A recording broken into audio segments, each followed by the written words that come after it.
I'm Jacob Adams. I'm a fitness and leadership coach. People just like you get to the next level. This video in particular will only be about the movie Us. My feedback, I just saw it about 30 minutes ago, so I'm fresh out the theater. Honest review, there will be spoilers, so if you don't want any spoilers, get out and come back later, okay? Can't review a movie if there's no spoilers, right? Anyway, the movie starts and immediately what comes to mind is Michael Jackson's Thriller shirt. That's very relevant.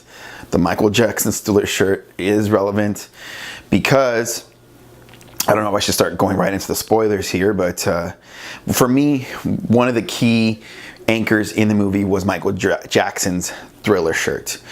Obviously, Jeremiah 11:11, that came right to like, wait, why is there Bible scripture that started the tone pretty heavy, right? I resisted the temptation to look up Jeremiah 11:11 until about halfway through, which by memory is something like, and I will set evil upon thee that they cannot escape. Okay, I will set evil upon thee that they cannot escape. You know, so the movie gets pretty spiritual pretty quickly. One of the moments is, well, I mean, those of you that are watching this review should at this point already know that this is a movie about, there's this family and they have a shadow version of them that pops up and tries to kill them. That's the general idea. I mean, that's not necessarily hard to find in any review or any trailer, so still no spoilers as of yet, right? The part where it got me like, okay, where's this movie going, or where is this going to take us, right, is when the lead evil character or the lead shadow character, who we originally think is the shadow character, I mean, that's the biggest spoiler right there, right? Who we originally think is the shadow character, she comes out and she's like, and I was tested by God. And it's like, oh, this fucking freak. Yeah. You know what I mean? Like I've been tested by God. You know, people like you and me were tested by God. We feel that. You know, you hear Joel Osteen talks about being tested by God, and then here's Peele, the director Peele, writer and producer of this movie, putting in this scene where the lead bad character is saying, I am being tested by God. I was being tested by God. It's like, when you got a warm meal, I got cold rabbit. And it's like, she goes on, and we're just like on the edge of our seat, I think. We're just like, hearing her fucking talk is like fucking torture.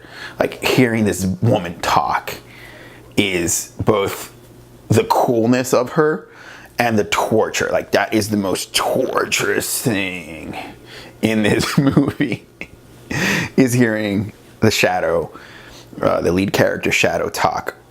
Let me put my meditation beads on. I mean, this fucking bitch. This fucking bitch was evil.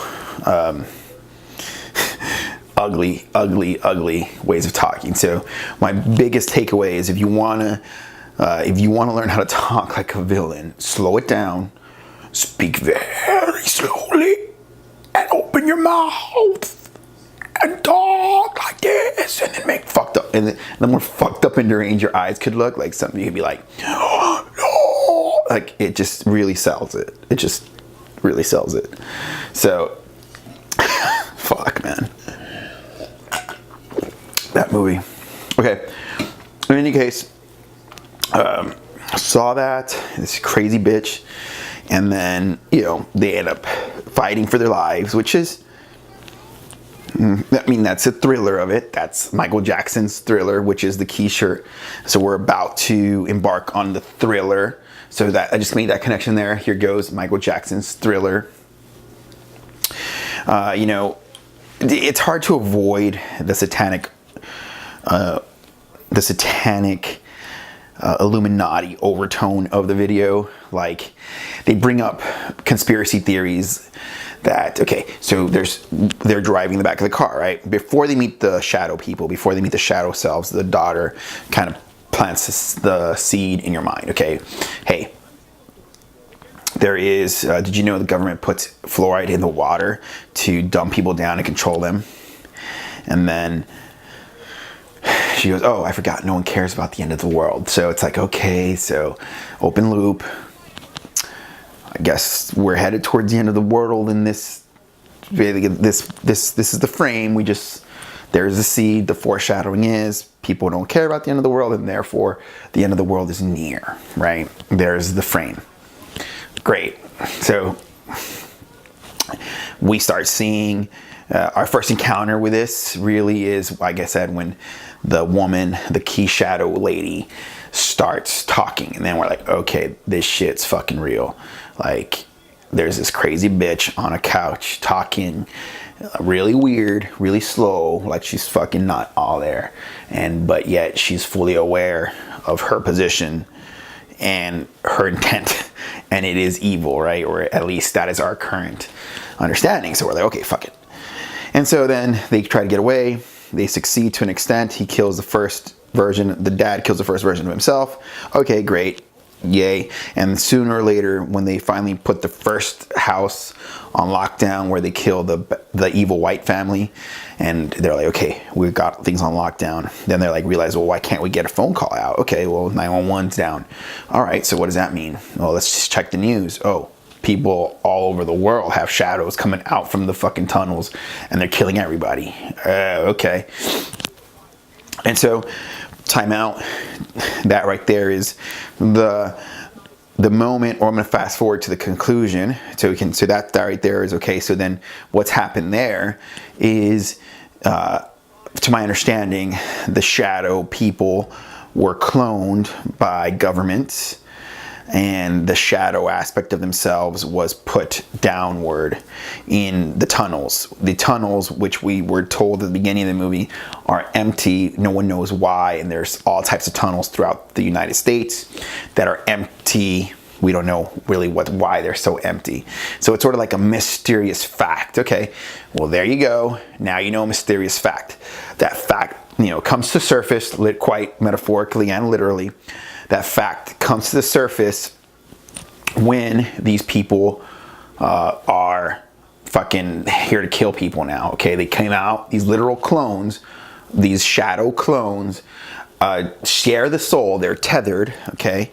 They're tethered with the good part of them and the shadow. They're tethered, but they're tethered because, okay, and this is where it requires thought.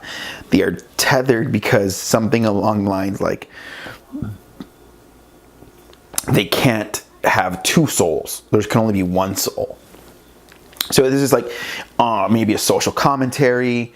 Maybe this is like cloning is occurring right now. Like, there's all types of potential mindfucks here. Is this a metaphor?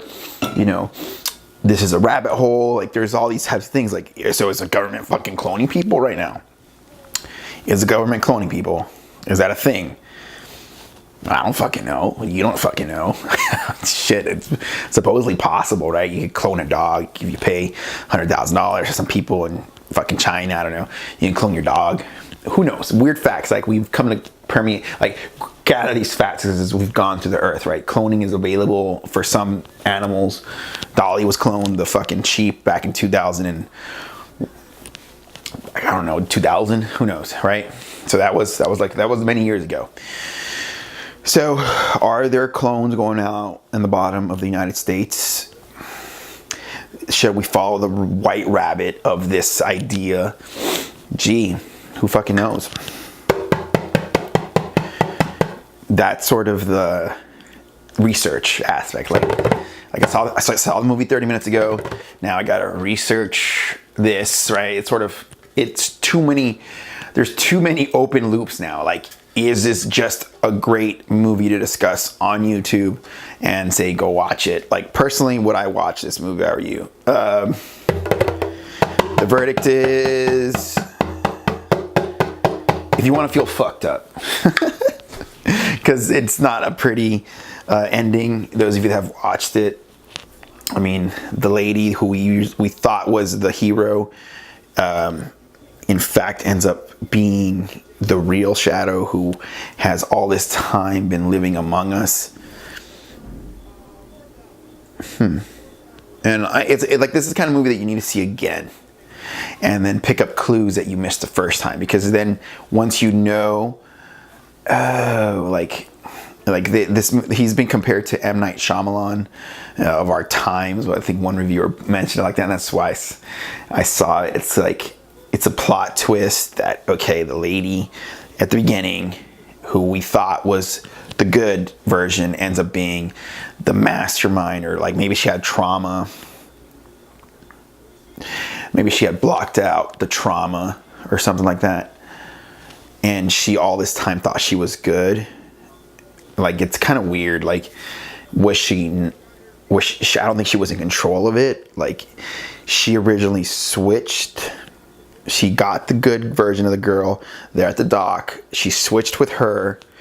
And then she came up and just acclimated to life as a good girl, right? Totally forgetting what was going on down there, I suppose.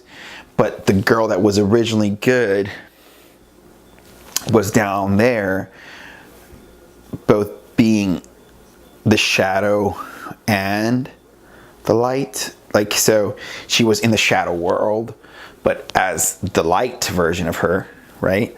And so she stood out and was able to lead people. And so this whole time, they thought they were different. I think that's my revelation right now. I'm going to go with that. Is that the girl? See, that's where your mind, it's like a puzzle. This movie's like a puzzle. Like, it's not laid out for you, because it's not revealed till the end that the person you in fact thought was the bad woman is in fact the bad woman. They were, okay, you've seen the movie. It's hard to keep verbalizing who's who and what's what.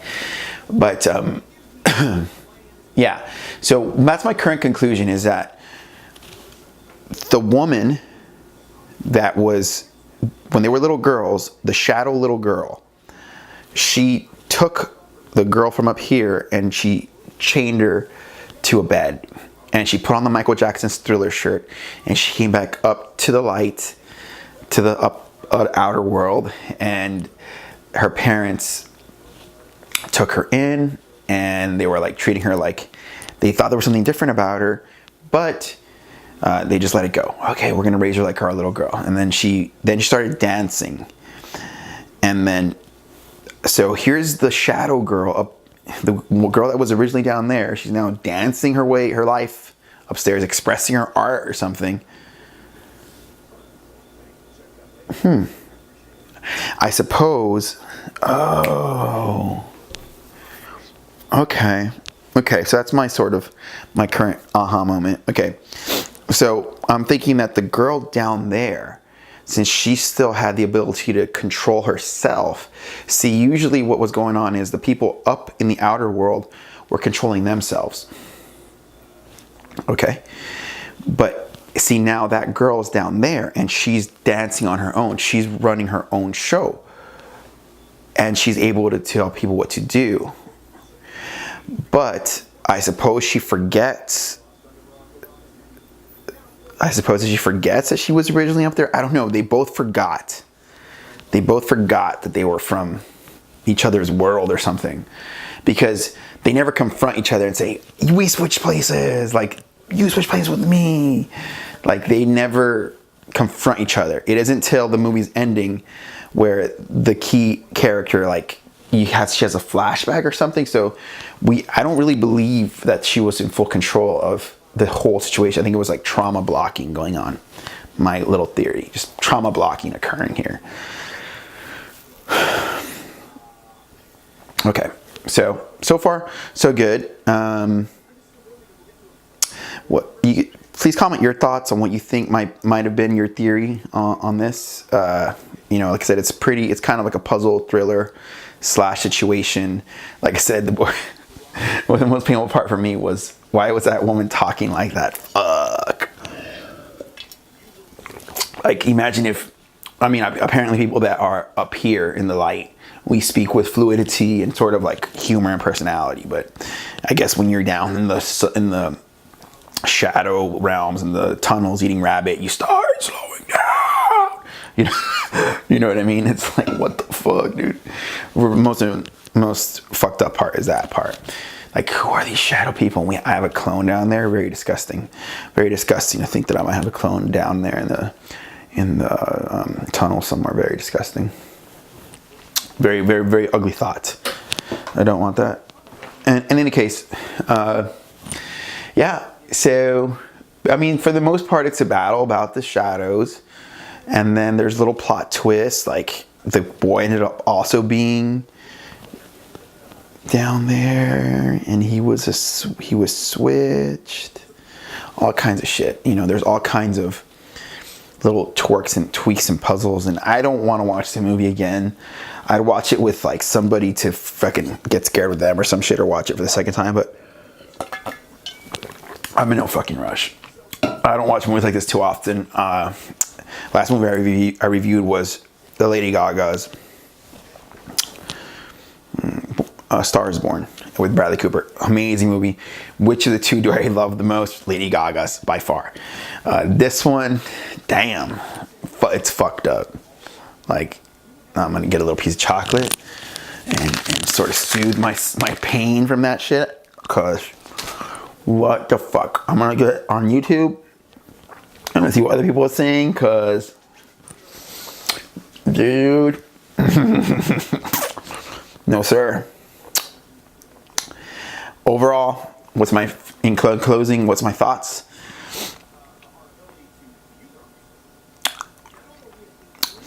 Something that doesn't sit right with me is, I think it's very difficult to peg the overarching message that the director's giving us. And on some level, the fact that, like, there's a sinister potential end here. Like, it doesn't leave us with a closed loop. Like, never mind, it's all cool. It leaves us with the open loop of there's a sinister play potentially still on the field here. Especially with Venezuela's, if you keep up with what's going on in the world.